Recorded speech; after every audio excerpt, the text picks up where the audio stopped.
John Laughland is a very, very special man who is an independent thinker, and he has been traveling. He flew to London last weekend, and indeed he was detained. He was questioned for being a Russian spy and all these ridiculous things.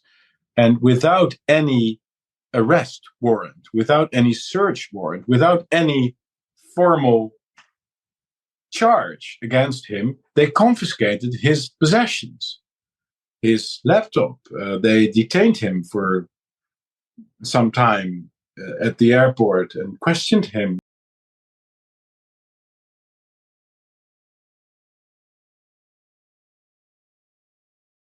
Thierry and his fantastic team in the Tweede Kamer bring issues onto the table which are not discussed in any other country. And the big goal, therefore, is to bring these things out into the world, into English above all, so that people understand the importance of FVD. Ukraine is a fiction. Bosnia is a fiction. Kosovo is a fiction. COVID is a fiction. You don't have to believe me. You can read Thierry's excellent book if you haven't done so already. The European Union is a fiction. Thierry has just referred, and we all are aware of this, to the totalitarian or quasi-totalitarian nature of our Western societies. They are totalitarian because they are based on a fiction. And again, Thierry, you said this the other day. We must never underestimate the importance of Ukraine in the American deep state. You gave a speech recently about LGBT propaganda in schools. Yeah. Certain countries, in particular Russia, are very strongly opposed to this kind of stuff in schools. Yeah. And Putin, in fact, recently referred to transsexualism or medical procedures being proposed to children as he referred to it as pure Satanism. Yeah. In a speech, in a very important speech, and this is a big division on the international scene between generally Eastern European countries, Hungary, Poland, and so on, but also Russia are against it. But Western countries are very much of course, for it. much more in favour of it. But in the conflict with Russia, there is a very clear sexual dimension in the sense that Europe, embodied by Ursula von der Leyen, has a sort of, if you like, feminine or perhaps effeminate identity. Yeah, definitely. And one of the things that these people hate about Russia is that it is governed by, a real man, who takes his shirt off and can sometimes appear to be a bit of a caricature. So I often feel that there is a sexual dimension.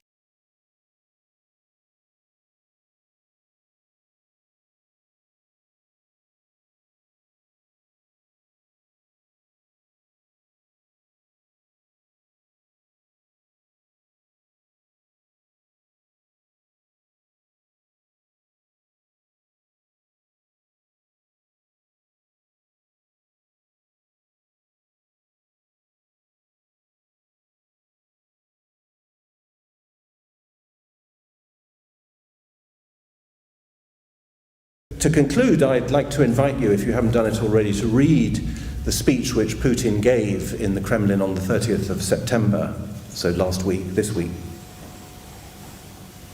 in which he said a number of things which I think are very useful for us. I'll conclude.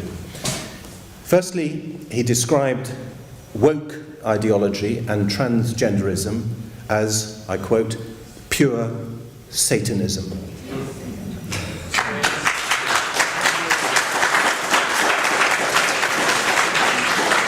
It's pretty rare to hear a politician talk God. We don't do God.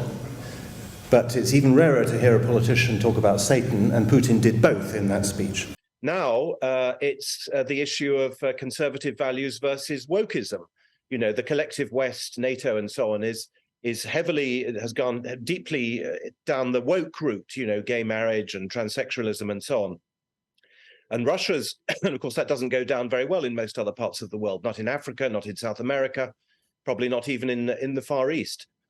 Excuse me. And Russia, of course, is playing that card quite dexterously. So in that sense, I think that the cultural hegemony of the West is also under threat, as well as the military and economic hegemony. You gave a very interesting speech, which I read before you gave it. We even discussed it. And we discussed it. And you made a number of really very important points. By far most important subject today, clearly, is the Ukraine war. Yeah. Well, that was the base of my speech, which I had worked hard on, and we discussed it. Diplomacy needs to be engaged, and it isn't being engaged. And I thought that was obviously a very important point, particularly from the point of view of the Netherlands. We talked about this on the phone. Another subject which is in the same area was about the information, the disinformation. Yeah. So I asked to lift the sanctions on, or the how do you say that? The censorship. The censorship on RT in the Netherlands. The relationship between the United States and European countries is the relationship between a mafia boss and pizza parlor owners. If you don't do what they say, they come round and smash up your windows.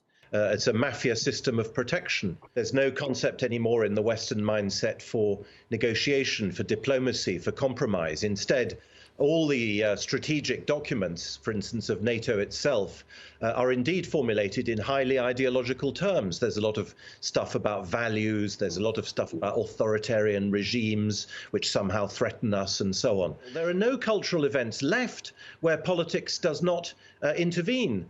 Or for that matter, where LGBT rights or whatever intervene as well. There are no more autonomous fields left, and therefore we are in Europe in a situation very similar to that which existed in the Soviet Union. Yep. Is it a third world war? Well, yes, there are some aspects in which it's a third world war. Obviously, as he says, it's, as we know, America against Russia. It's not Russia against Ukraine. The Americans need and want a united Europe, and they have done since the 1940s. And the European elites want to have Russia as an enemy because that, they think, will reinforce a sense of European solidarity. So there is absolutely no chance of the current European elites breaking with the Americans because it is part of their DNA. I certainly, when I heard this news, I felt personally concerned because I could also be considered as someone who takes the Russian side. Maybe I'm a target as well. Maybe I deserve to have my car blown up. John Laughland, political scientist and international studies specialist. Thank you. I've said this to Russians myself many times. I've said, look, Russophobia and the attacks against you, that's your problem. But the real target is us. We're the real target. I myself am constantly attacked now in the Dutch media because I work with the Dutch political party. For being, for having connections to Russia and so on. And all these people, you mentioned virtuous in your question, Peter, they think they are being virtuous. But that's how totalitarian dictatorships all start. Because the thing is, I've dealt with, in an earlier professional capacity over 10 years, I dealt with accusations that were made against Russia. They never seemed to end. The Skripal affair, the Litvinenko affair, Navalny, all these things. And I very often questioned those narratives. J'ai pu assister à un déjeuner-débat avec Vladimir Poutine quand il était encore président.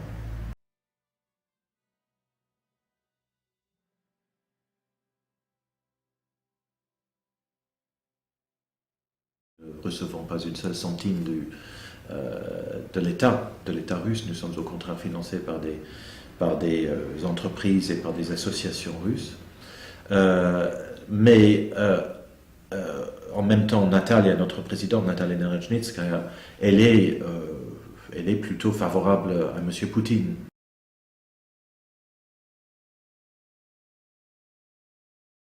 We're also extremely grateful to the help that we've received from the staff of the permanent mission of the Russian Federation who, as ever, have been helpful in organising and in publicising the meeting. Of crucial importance is that together we apply effectively the mechanisms created by the Security Council.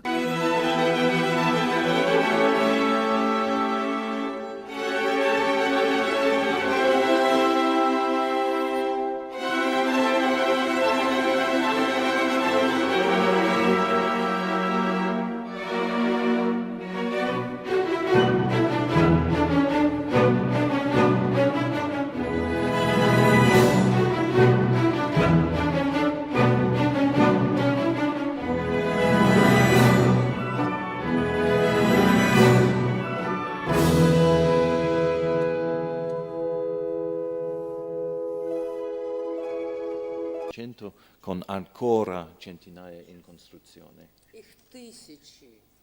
Ci sono migliaia.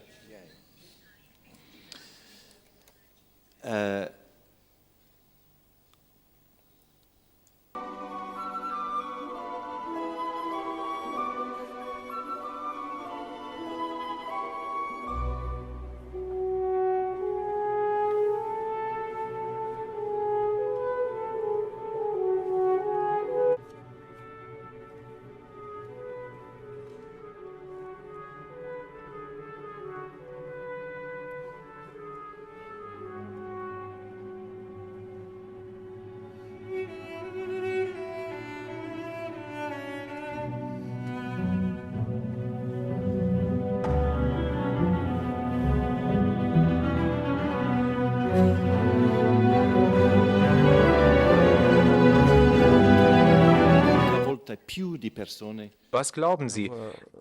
Wie viel gibt es in Europa Nichtregierungsorganisationen, die sich aus Russland finanzieren lassen? Was glauben Sie persönlich? Ich werde es Ihnen sagen. Eine solche Organisation gibt es in Paris und die andere, die zweite Organisation ist Nordamerika tätig und ist in den USA registriert worden. Es gibt zwei insgesamt, einmal in den USA, einmal in Europa. First is that we need to be lucid that the United Nations system is not part of the solution. It is part of the problem. Not only has the United Nations system failed to prevent wars of aggression, it is now actively encouraging them by promoting the intoxicating view that the enemy in war is a criminal.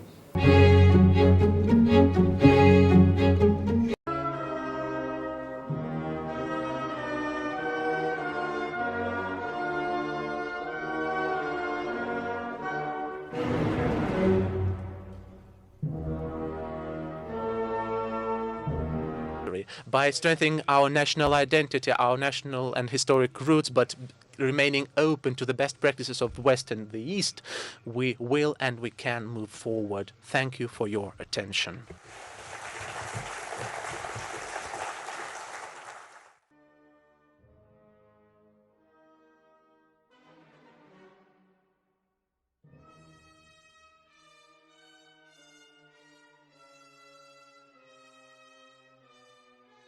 Having worked indeed for 10 years, although it finished 5 years ago, for a Russian-funded think tank in Paris, privately funded, by the way, not state-funded. I would like to draw your attention to two European organisations which have themselves promoted what I call a revisionist and therefore to some extent neo-Nazi agenda. I'm referring to the European Parliament and to the Council of Europe.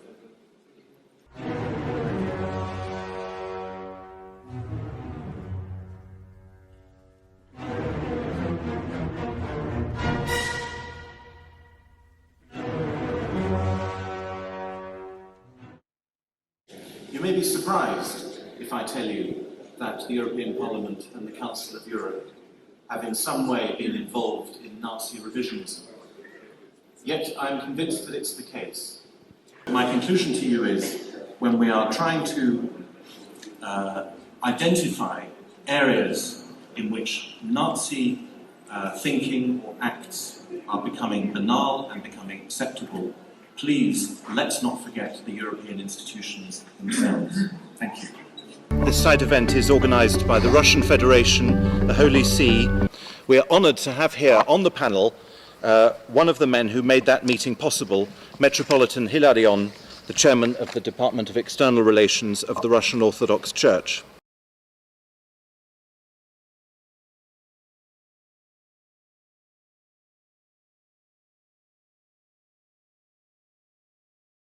The head of Russia's Orthodox Church, Patriarch Kirill, has supported Putin's war in Ukraine from the start.